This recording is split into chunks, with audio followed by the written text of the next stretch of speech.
नमस्कार। स्वागत है आप सबका गीत माटी मानुष में और मैं हूं अनामिका शुक्ला।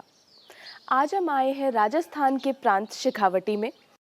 शेखावटी का ये एक छोटा सा कस्बा रामगढ़ है, जिसे विश्व की सबसे बड़ी ओपन आर्ट गैलरी के नाम से जाना जाता है। शेखावटी अपनी चित्रकारी संस्कृति के लिए प्रख्यात है। ऐसा माना जाता है कि सन 1471 में राव शेखा ने इस क्षेत्र को जीतकर इसके 3 जिले, जिन्हें आज झुंझुनू, चुरू और सीकर कहा जाता है, इनको मिला करके अपने राज्य की स्थापना की, जिसे शेखावटी कहा गया। शेखावटी का अर्थ है राव शेखा की बगिया। लोगों ने इसे प्रेम पूर्वक उनको समर्पित किया और आज भी लोग उनका स्मरण पूरे मान सम्मान और प्रेम के साथ करते हैं। आज भी ये जगह उतनी ही जीवंत लगती है जितनी 100, 200, 500 साल पहले लगा करती थी। कला साहित्य की ये विरासत आज विलुप्त होने की कगार पे है। आज यहाँ की धूल खाती ये हवेलियाँ, स्मारक, छतरियाँ उस स्वर्णिम दौर की ऐसे याद दिलाती हैं जैसे मानो इनके लिए समय रुक सा गया हो।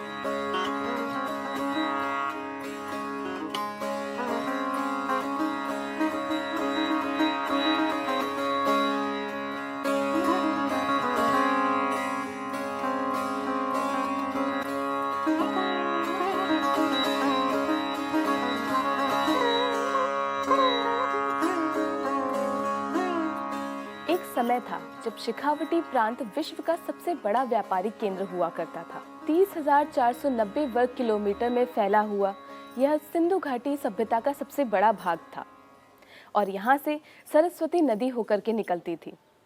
शेखावटी एक समय पे सिल्क रूट का एक बहुत बड़ा भाग हुआ करता था।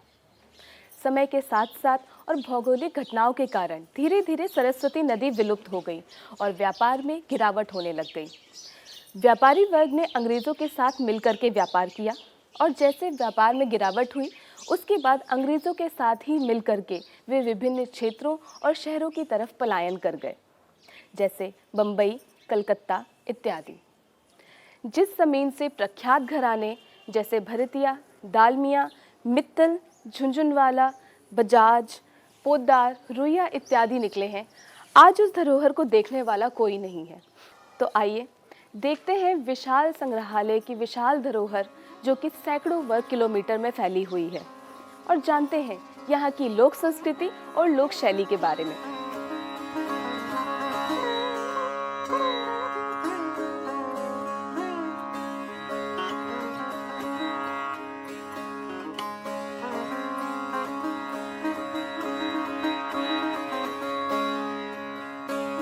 आइए मैं आज मिलवाती हूँ आपको शेखावटी के कला संरक्षक श्री राघवेंद्र सिंह जी से।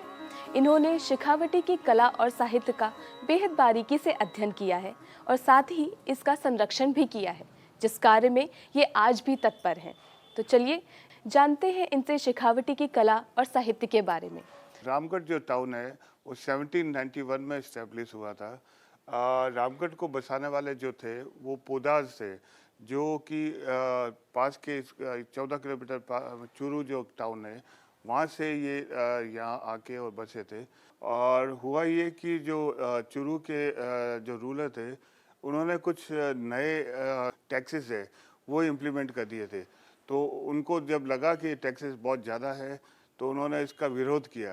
तो उनको जब ये बोला गया कि ये आपको टैक्सेस देने पड़ेंगे, ये नहीं हटाए जाएंगे, तो उन्होंने बोला कि हम यहाँ से अगर आपने नहीं हटाए तो हम यहाँ से चले जाएंगे। तो सिरकर दरबार ने जब देखा कि ये लोग इधर आने को तैयार है, तो उन्होंने उनको इनवाइट किया और बोला कि हम एक नई जगह आपको सेटल होने के लिए आपकी हेल्प करेंगे। तो ये सारे जो पोदास थे जो चूरू से थे वो आके और यहाँ बस गए। पहले जो थे वो आने वाले वो पोदास थे, उसके बाद में उनको देखते हुए दूसरे लोग भी यहाँ पे शिफ्ट हुए, जैसे कि रुइया, खेमका, सिंगानिया, ये सब उसके बाद में आके और यहाँ बसे। यहाँ पे जो मैं चित्रकारी देख सकती हूँ दीवारों पे, इनके बारे में कुछ बताइए। ये जो चित्रकारी है इसको फ्रेस्को बोलते हैं। ये जो फ्रेस्को पेंटिंग है वो तभी की जाती है जब प्लास्टर वेट होता है। चूने का प्लास्टर है, तो वो कलर्स को बहुत अच्छे से ऑब्जर्व करता है और वो ज़्यादा टाइम तक वो उस पे टिकता है। तो ये किस प्रकार के रंग हैं? ये जब शुरुआत में जो इन्होंने किया था वो सब नेचुरल कलर्स थे, जो प्लांट और इससे फ्लावर्स से और उनसे आते थे। उसके बाद इन्होंने 1850 के आसपास केमिकल कलर्स आना शुरू हो गए थे, तो फिर बाद की जो है उसमें उन्होंने केमिकल कलर्स यूज़ किए।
हम हैं रामगढ़ की सबसे प्रसिद्ध जगह पे। रामगढ़ प्रसिद्ध है अपनी छतरियों के लिए। छतरियाँ क्या होती हैं? पहले के ज़माने में सेठ और जो साहूकार होते थे, उनके मरणोपरांत उनके जो पोते और परपोते होते थे, उनके याद में, उनके स्मरण में कुछ स्मारक बनाते थे। उन स्मारकों को छतरी का नाम दिया गया। जहाँ पर मैं हूँ अभी, यहाँ पर लगभग 4 से 5 छतरियाँ हैं। ये छतरियाँ पोदारों की कही जाती हैं। जिस छतरी पर मैं हूँ, उसकी जो पद्धति है वो है रागमाला। इस छतरी में विभिन्न खंड हैं। हर खंड में 4 चित्र हैं जो कि विभिन्न रागों को दर्शाते हैं। इसी प्रकार बाकी की छतरियों की भी अलग अलग पद्धतियाँ हैं। आइए देखते हैं इन छतरियों को और जानते हैं इनकी विभिन्न विशेषताओं के बारे में।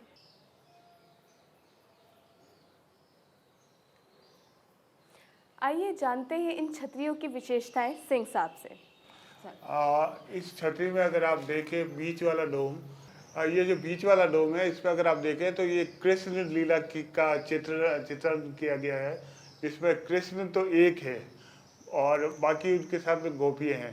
तो गोपियों को ऐसा लग रहा है जैसे कृष्ण इनके साथ में डांस कर रहा है, जबकि कृष्ण तो एक ही है। तो इस तरह से ये चित्र दिखाया गया है। बाकी जो नीचे जो चित्र है इसमें, ये अलग अलग एपिसोड जैसे रामायण से लिया हुआ है या जो विष्णु के जो अवतार हैं उनमें से लिए गए हैं। इस तरह से हिंदू धर्म से ही रिलेटेड अलग अलग कहानियों से ली गई चित्र है। आप अगर इधर से देखना स्टार्ट करें तो यहाँ से ये रागमाला शुरू हो जाती है। रागमाला यानी हिंदुस्तानी क्लासिकल म्यूजिक में 36 राग और रागनीज है। तो इसमें पूरे 36 तो नहीं पर 24 राग और रागों को दर्शाया गया है चित्रों के द्वारा। तो एक ब्लॉक में 4 चित्र है और वो चारों चित्र एक रागमाला को डेडिकेट करके इन्होंने बनाया है।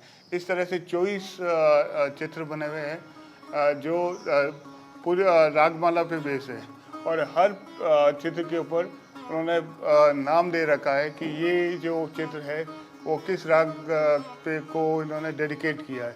इस तरह से इस पूरे ब्लॉक में 24 चित्र है जो रागमाला को डेडिकेट किया हुआ है। जैसे ये जो चित्र है ये राग दीपक का है, जो तानसेन ने अकबर के दरबार में जो गाया था उसको दर्शाया गया है।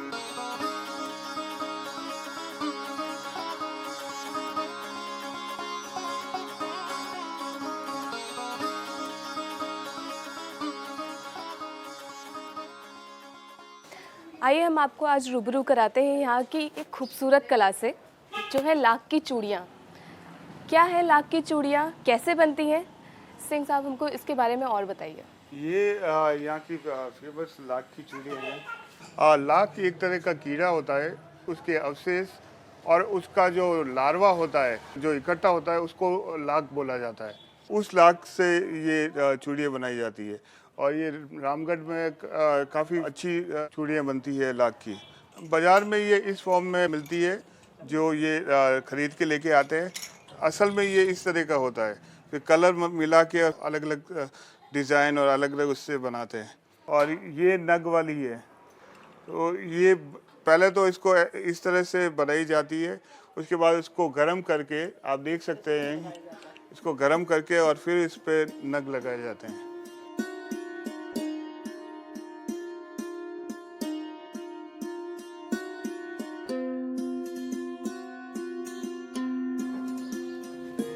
ये देखिए यहाँ की इतनी खूबसूरत चूड़ियाँ है ये, इन पे कैसे काम किया है इन्होंने।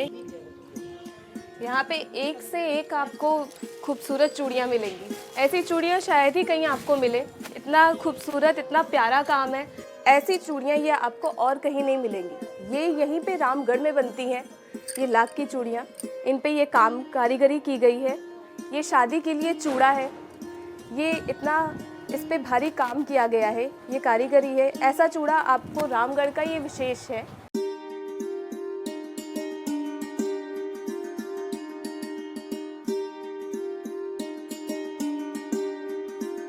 ये लाख की लांडी है, इन पे रंग किया जाता है अलग अलग। ये गुलाबी, ये पीला और भी कई रंग किए जाते हैं। इसके बाद इनको इस तरीके से बनाया जाता है। सिंह साहब इनके बारे में और बताइए। लाख एक तरह का कीड़ा होता है जो बरगद और पीपल के पेड़ में पाया जाता है।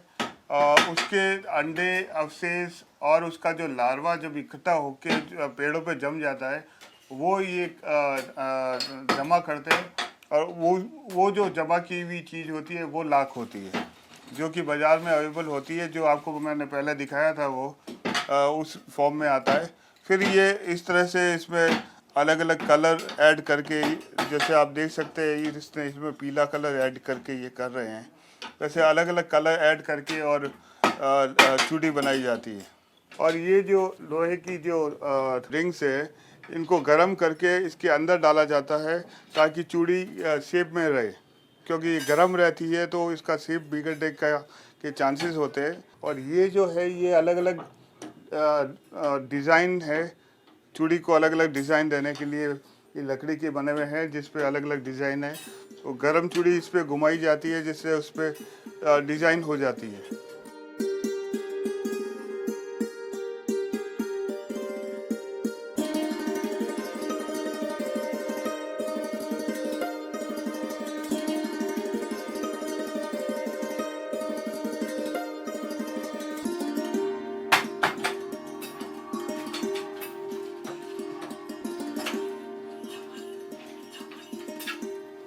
ये पहले लाख की चूड़ियाँ ऐसे बनाई जाती है, उसके बाद उन पर पत्थरों का काम किया जाता है। पत्थर नग लगाए जाते हैं और इनको एक खूबसूरत रूप दिया जाता है। ये एक बहुत ही मुश्किल प्रक्रिया है। राजस्थान जैसी गर्मी में, इतनी गर्मी में आप ऐसे कोयले की भट्टी के पास बैठ कर के ये लाख की चूड़ियाँ बनाते हैं। उसके बाद इसको फिर इन पे और काम होता है। तो आप ये सोचिए कि ये कितनी मुश्किल प्रक्रिया है जिससे ये चूड़ियाँ बनती हैं, इतनी खूबसूरत चूड़ियाँ। और रामगढ़ की ये खूबसूरती है, आपको ये लाख की चूड़ियाँ और कहीं नहीं मिलेंगी।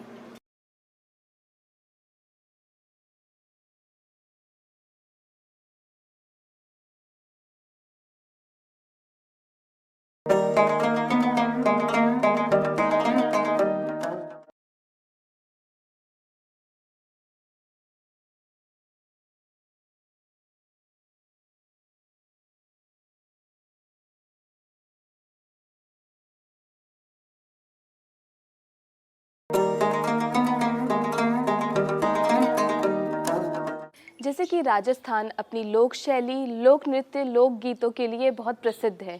तो सिंह साहब यहाँ का कुछ विशेष है? यहाँ का वैसे दो तीन चीज़ें हैं जो यहाँ की फेमस है, बट जो विशेष है वो है भोपा भोपी। भोपा भोपी एक दो जनों की टीम होती है, जिसको भोपा जो होता है वो मेल होता है, भोपी मीन जो फीमेल होती है, और दोनों मिलके और परफॉर्म करते हैं। और वो जो परफॉर्म करते हैं वो एक लोक देवता है जिसको पाबूजी बोलते हैं। तो वो पाबूजी की पढ़ जो होती है, उसमें पूरी पाबूजी की जो लाइफ स्टोरी है वो दर्शाई गई है। बड़ा सा कपड़े पे पेंट किया हुआ होता है जिसमें पूरी स्टोरी होती है बाबूजी की। उसके जो चित्र है उसके हिसाब से वो उनकी कहानी आगे बढ़ती है। जब वो गाना शुरू करते हैं पहले उसकी पूजा की जाती है, अगरबत्ती दिया किया जाता है, उसके बाद में वो उसको गा के सुनाते हैं। बाबूजी एक लोक देवता थे जो कि जोधपुर के पास में एक गांव के थे। वो गायों को बचाते हुए शहीद हो गए थे। तो उनकी जो कहानी है उनको वो गा के और वो दर्शाते हैं। देखो महाराज दिन दाउट का सोडा दादम गणेरी ढाल। हाँ एक गणी प्याला से मदड़ू पीमता। हाँ यमल मद पीतांगे प्रजा आपस में बात। बाता घोड़ी घोड़ा की छेड़ दी। आज सुन राख्यो जीजा जी घोड़ी के सर को नाम। हाँ काना सुन राखी घोड़ी ने आख्या देख ली। करचा जीजाजी घोड़ी के सर से बाद घोड़ी के बरोबरी घोड़ा जेड़ स्या। मत कर जो धावट को सोडो घोड़ी के सर से बाद। हाँ अलंगा से चाली आई घोड़ी के सरी काल में। क्या दीदो जी बाता पूछेर की राम सभा चित लगार सुनी पावे।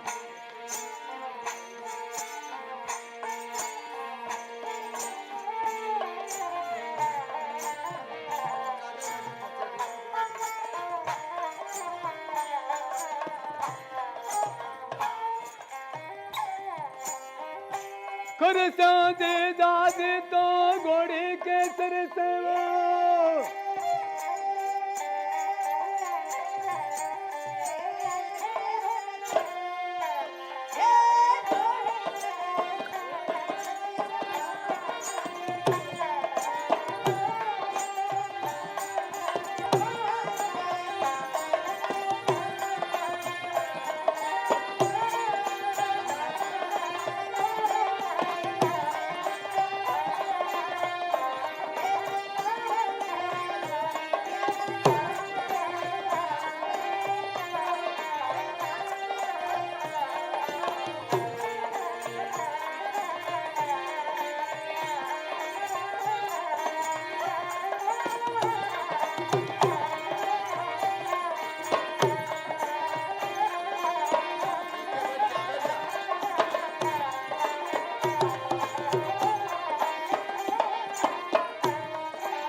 तो जी प्याओ जी दादी भारा।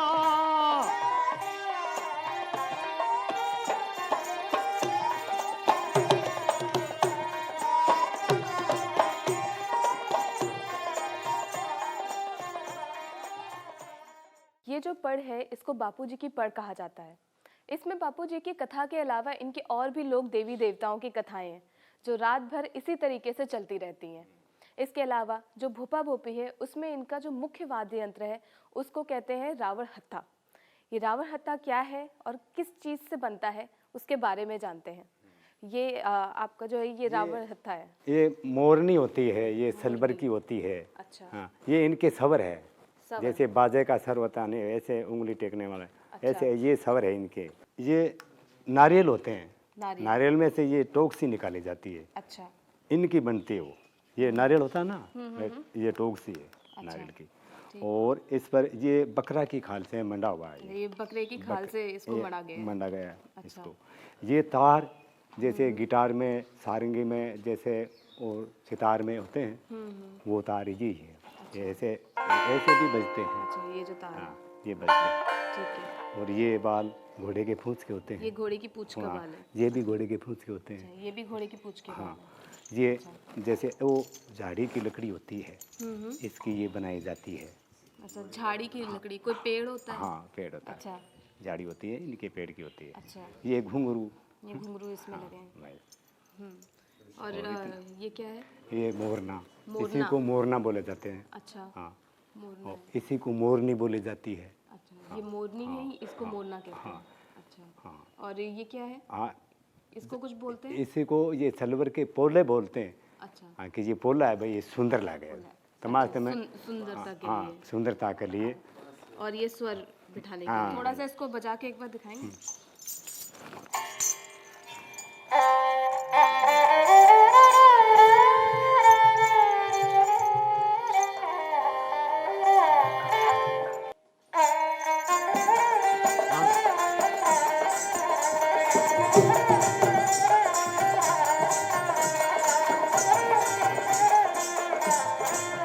हाँ, जो दिन दीवाना थे। हाँ।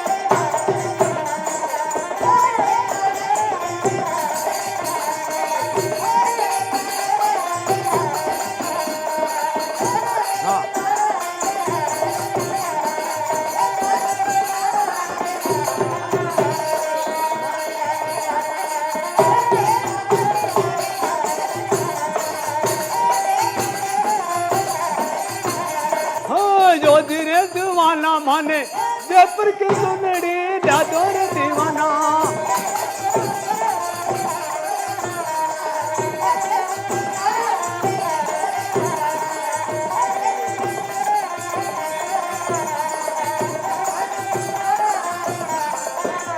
हाँ, जो धीरे दीवाना।